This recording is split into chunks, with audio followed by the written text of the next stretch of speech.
A Andrade escreveu, tenho crise de pânico quando eu saio sozinha. Então, crise de pânico é medo. Então, você tem medo quando sai sozinho. Percebe? Ó, medo da solidão. Medo de estar sozinho. Essa crise, essa intensidade, você pode perceber como uma tristeza. Então, você sente medo e esse medo aumenta junto com a tristeza, que aumenta quando você está sozinha. É que quando você está sozinha, você tem que se relacionar com a sua tristeza. E você tem medo disso. E o que eu estou dizendo é, você precisa se relacionar com a sua tristeza. Você precisa conversar com ela e dar acolhimento para ela. Quando você busca estar junto com pessoas, você está fazendo isso para fugir de cuidar de você. Enquanto você fizer isso, não vai mudar. Você precisa entender que você precisa dialogar com o que você está sentindo. Dialogar com empatia. E aí, o que eu te indico? Assista as outras aulas. Vai no YouTube, no canal Constela SP. Ou no meu perfil no TikTok tem um link para o YouTube. E aí vai ter vários vídeos lá. Você busca playlist, aí você vai achar Anti-Tristeza. Lá tem 100 aulas sobre como lidar com a tristeza. A Eliane escreveu, então... medo de estar só é medo de enfrentar a tristeza. Exatamente. E isso que eu estou dizendo, Eliane, você consegue perceber. Quem tem medo de estar sozinho? Tem medo do que sente quando está sozinho. Certo? Eu estou construindo um raciocínio, só que não é um raciocínio intelectual. Pode parecer, mas não tem outra forma de organizar as ideias sem usar o intelecto também.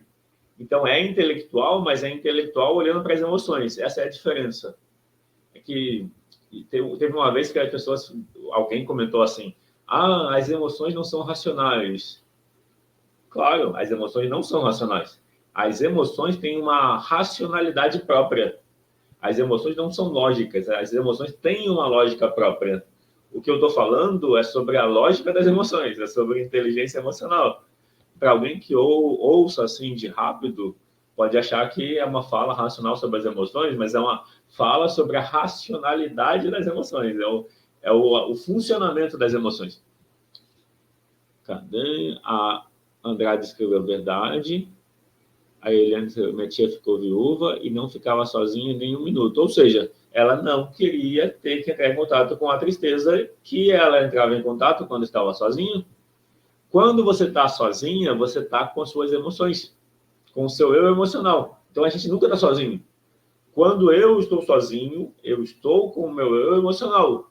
Se o meu eu emocional está triste, essa tristeza está acumulada da vida, porque a gente carrega uma tristeza desde a infância.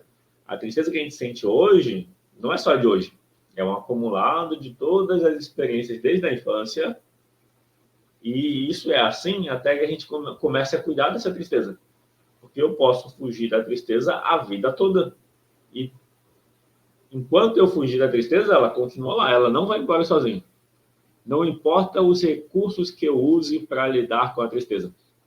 Uma coisa que eu estou gostando dessa série de aulas, dos 5 pilares, é que conforme eu vou trazendo o assunto da aula, eu vou aprendendo junto.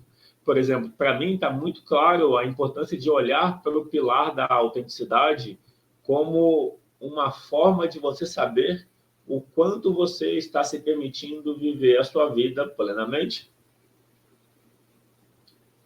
A autenticidade mostra isso, porque ser autêntico não é necessariamente ser comunicativo, não é necessariamente ser reservado. Ser autêntico é ser verdadeiro com a sua verdade momento a momento. E essa verdade pode mudar, e ser autêntico é ser fiel a essa mudança. Independente da expectativa, independente do julgamento dos outros. E isso se encaixa em várias linhas de pensamento. Se você se interessa pela questão do autoconhecimento, dores emocionais no corpo, Andrade? Você sente dor no corpo? As emoções a gente sente no corpo. A dor no corpo significa a emoção está gritando e você não está ouvindo ela. Primeiro, a emoção ou a questão que precisa da nossa atenção se manifesta no nível do sentimento. O sentimento é sutil. Daqui a pouco o nosso pensamento se adapta ao sentimento. E aí não resolve. Daqui a pouco afeta o corpo. O próximo passo é a doença. Isso que eu estou falando é da alquimia. Uma das formações de terapia que eu fiz foi terapia floral, do sistema de alquimia do João Aleixo. Então, existe um ciclo da doença. Esse ciclo da doença começa nas emoções. Então, tem uma dor emocional, uma tristeza. Essa tristeza, ela está comunicando já alguma coisa. Ela está dizendo, cuida de mim, olha para mim. A tristeza é o meu eu emocional pedindo cuidado. Daí eu sinto medo disso. Aí eu não quero mexer. Então, o medo é outra emoção que está pedindo para você cuidar da segurança.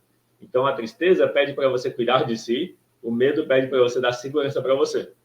Então, começa aqui a dor emocional, que é a tristeza, e aí você não sabe lidar, você foge, você não quer lidar com medo, então tem tristeza e medo misturado, aí afeta o pensamento.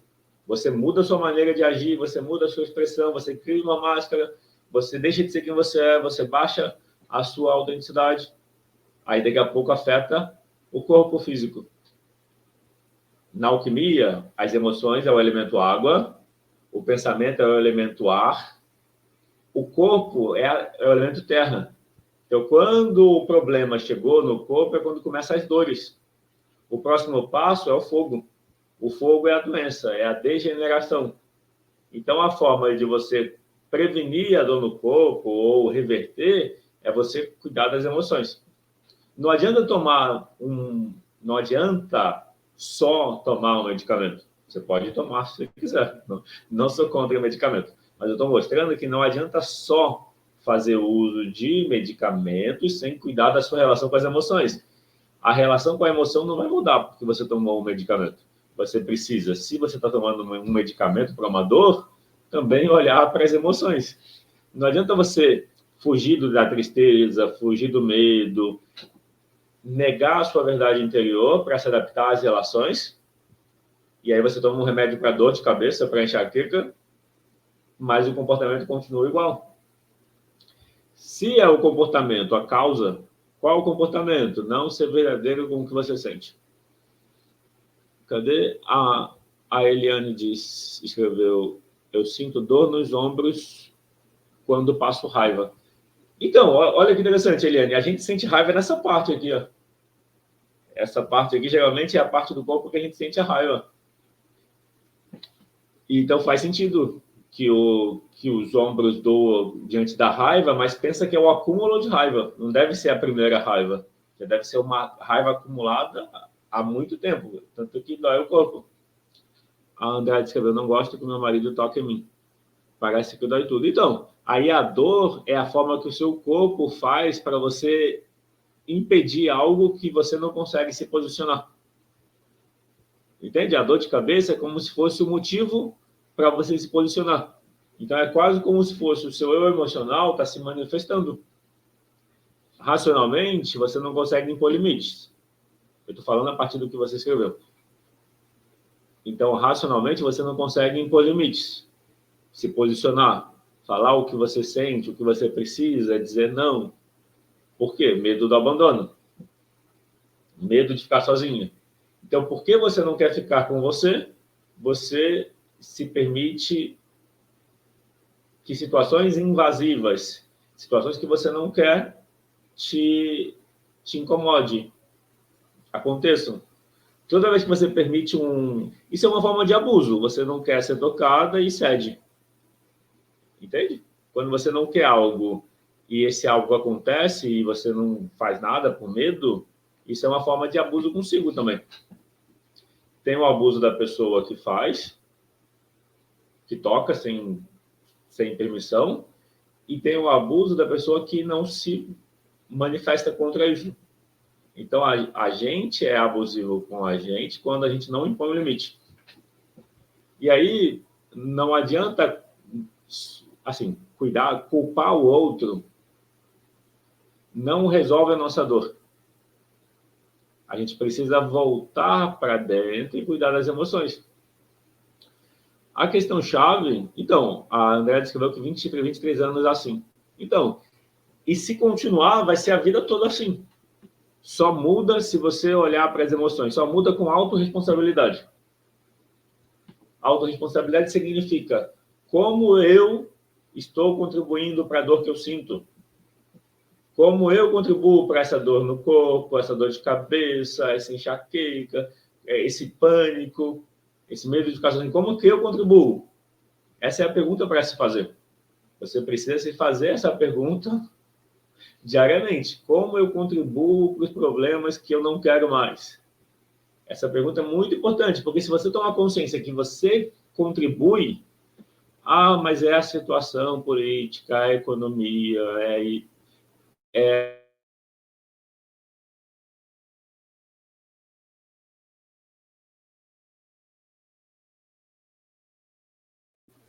a fonte do problema, mantém a gente nos problemas. Ou seja, um passo importante é a autorresponsabilidade. Como que você exercita... Tá vendo? Mas ficou mais difícil depois da pandemia. Ok, ficou mais difícil depois da pandemia. Aí a pergunta é, sabendo que ficou mais difícil depois da pandemia, qual é a sua parte nisso? Como você contribui para ser mais difícil? Porque se você não olha para a sua tristeza, se você não dialoga consigo de forma empática, se posiciona do lado do que você sente, busca dar segurança para si. Se você não cuida dessa relação com o eu emocional, vai ficar mais difícil ainda. Então, ficou mais difícil depois da pandemia, ok.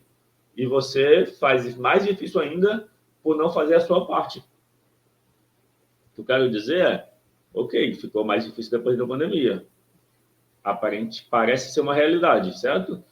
Aí o foco da autorresponsabilidade é como eu contribuo para ser mais difícil.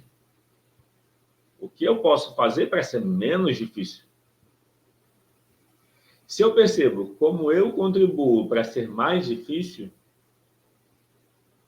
essa consciência vai me indicar no que eu posso focar. Se eu foco no está mais difícil por causa da pandemia, o que eu posso fazer? Eu não controlo a pandemia. Agora, se eu foco que, além da pandemia ter feito ficar mais difícil, mas eu faço ficar mais difícil porque eu não cuido de mim, cuidar de mim está no meu controle. Dialogar comigo está no meu controle. A forma como eu lido com a tristeza, se eu lido mesmo, se eu decido entrar em contato, acolher, dialogar com ela, isso está no meu controle.